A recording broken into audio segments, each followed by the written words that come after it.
Good morning students.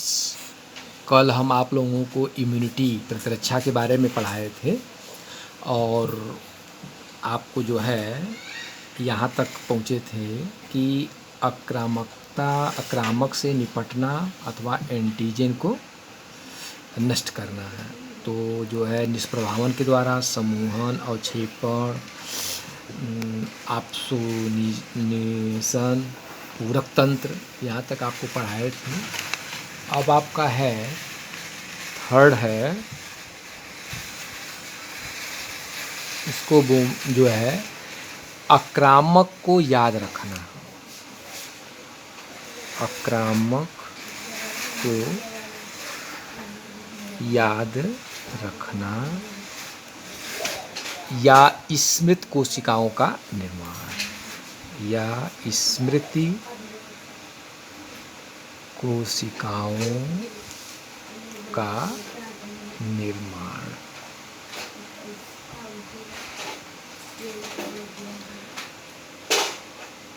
तो इसके बारे में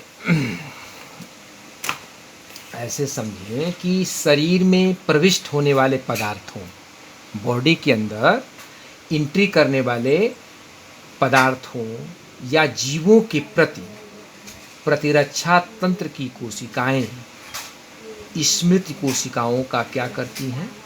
निर्माण करती हैं। किसका निर्माण करती हैं? मेमोरी सेल का। मेमोरी सेल का क्या करती हैं? निर्माण करती हैं। और बी तथा टी दो प्रकार की लिम्फोसाइट, बी तथा बी एंड टी लिम्फोसाइट्स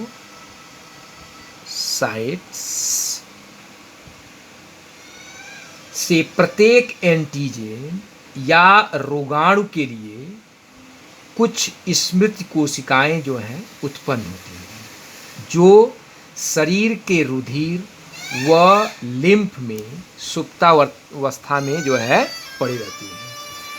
कहाँ पे स्मृति कोशिकाएं सुप्तावस्था में पड़ी रहती हैं? ब्लड और लिम्फ के अंदर, लिम्फ के अंदर। जैसे ही दूसरी बार वही एंटीजन शरीर में प्रवेश करता है तो उसकी विरोधी सभी स्मृत कोशिकाएं क्रियान्वित होकर के संक्रमण से शरीर को जो है वो रक्षा के लिए तैयार हो जाती है। इसको कहते हैं द्वितीयक प्रतिरक्षा प्रतिक्रिया। द्वितीयक प्रतिरक्षा प्रतिक्रिया। आक्रामक को नष्ट करने का कार्य लिम्फोसाइट करते हैं। आक्रामक यानी एंटीजन, वायरस, बैक्टीरिया जो भी हो, आक्रामक को नष्ट करने का कार्य कौन करता है? लिम्फोसाइट।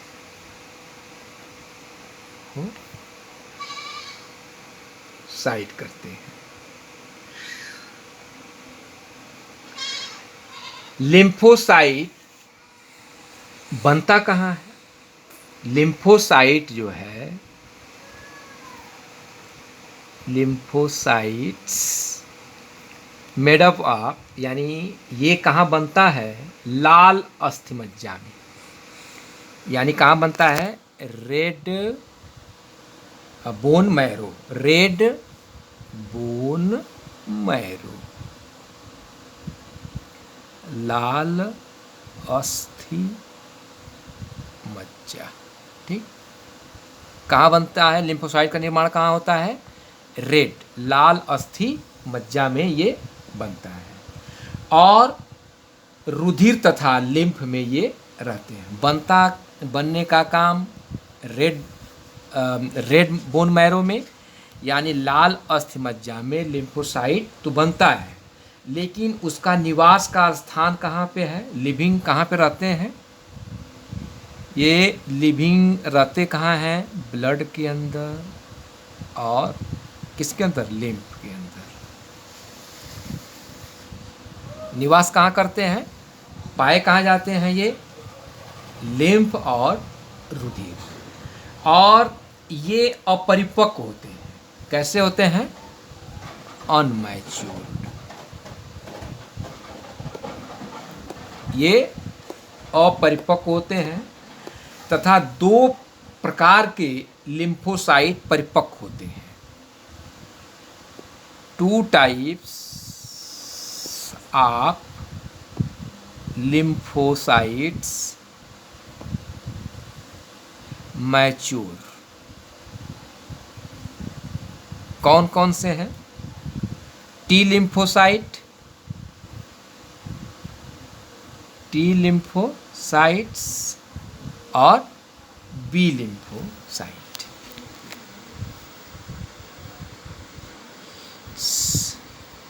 ये परीक्षा की दृष्टि से ये प्रश्न जो है बहुत बहुत महत्वपूर्ण है कि परीक्षा में प्रश्न आपसे पूछ सकता है कि प्रतिरक्षा तंत्र से आप क्या समझते हैं, विभिन्न प्रकार के प्रतिरक्षा तंत्र का वर्णन कीजिए।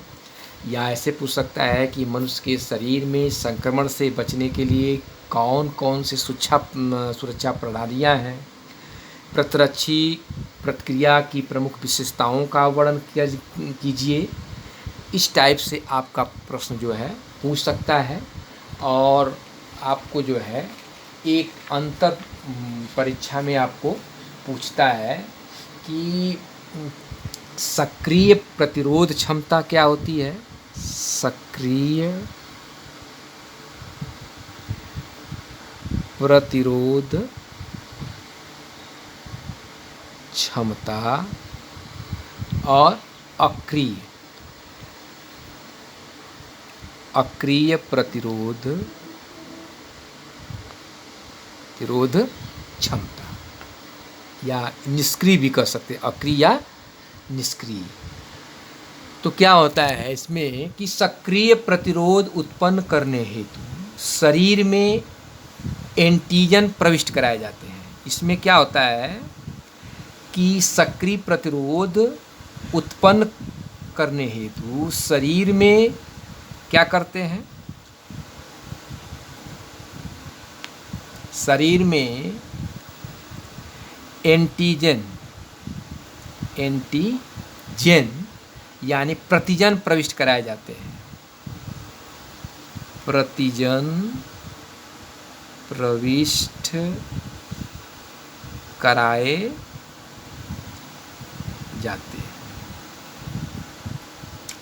इसमें क्या होता है कि एंटीबॉडी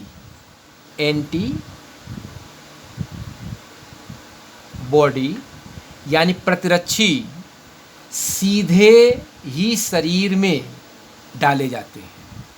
एंटीबॉडी को सीधे जो है शरीर में डाले जाते हैं या प्रविष्ट कराए जाते हैं। देखिए इसमें एंटीजन है, इसमें एंटीबॉडी है। दूसरा पॉइंट है कि ये एंटीजन अधमरे या जीवित हो सकते हैं, जो शरीर में एंटीबॉडी बना लेते हैं। क्या करते हैं, ये एंटीबॉडी बना लेते हैं। इसमें आपका है कि ये प्रतिरक्षी किसी और प्राणी के शरीर में, ये जो है प्रतिरक्षी किसी और प्राणी के शरीर में एंटीजन प्रविष्ट करके बनाए जाते हैं।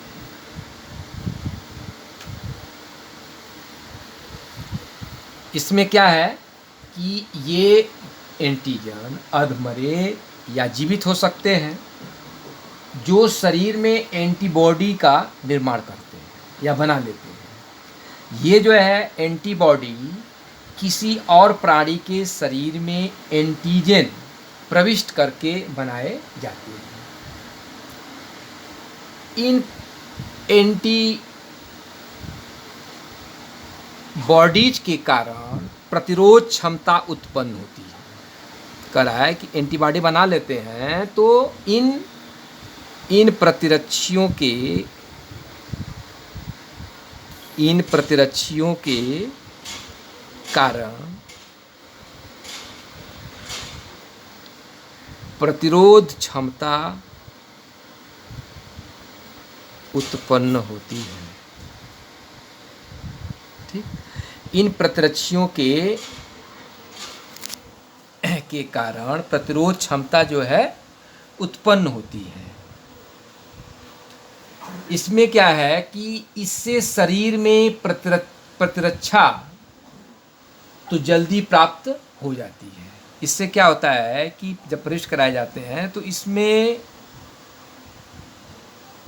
इससे शरीर में प्रतिरक्षा जल्दी प्राप्त हो जाती है।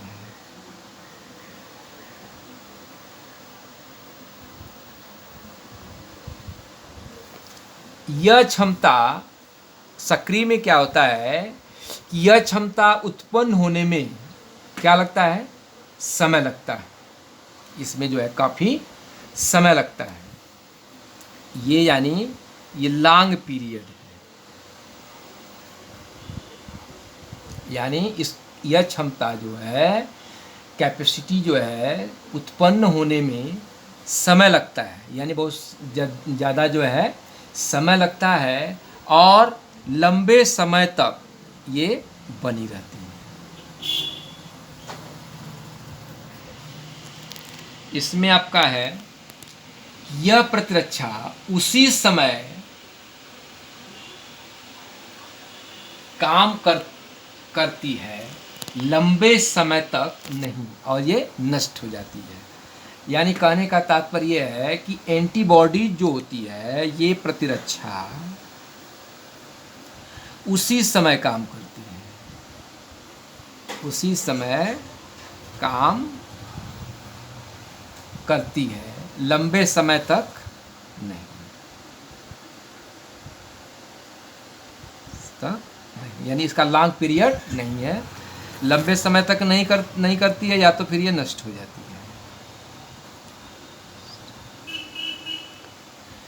इसका जो है आपको हम एग्जाम्पल बता दे रहे हैं कि सक्रिय में आप एग्जाम्पल में लिख सकते हैं, जैसे है कि मानव में चेचक बीमारी के प्रति रक्षा। मानव में चेचक बीमारी के प्रति रक्षा। और इसमें आपका एग्जाम्पल है कि मानव में जैसे है काली खांसी, टिटनेस, काली खांसी, टिटनेस, जैसे आपको कहीं जो है लोहे से चोट लगती है, तुरंत टिटनेस का लगाते हैं। रेबीज है, पोलियो है ना। अगर आपको जैसे कुत्ता काटता है, जैसे कुत्ता काट लिया, आपको पोलियो का इंजेक्शन लगा दिया गया, फिर अगर कुत्ता काटता तो फिर आपको लगाना पड़ेगा, क्योंकि इसका लॉन्ग पीरियड नहीं है। आदि, ठीक, काली खांसी, टिटनेस है, फिर रेबीज है, पोलियो है, आदि रोग से टीकाकरण के द्वारा प्रतिरक्षा प्राप्त होती है। तो आपको हम ये चैप्टर जो है आपको हम पढ़ा दिए पूरा। अगर इसमें आपको जो दिक्कत है, कोई परेशानी है, या जो कुछ छूट गया है, उसके बारे में आप पूछ सकते हैं। कल से अब अगला चैप्टर शुरू करेंगे। Thank you.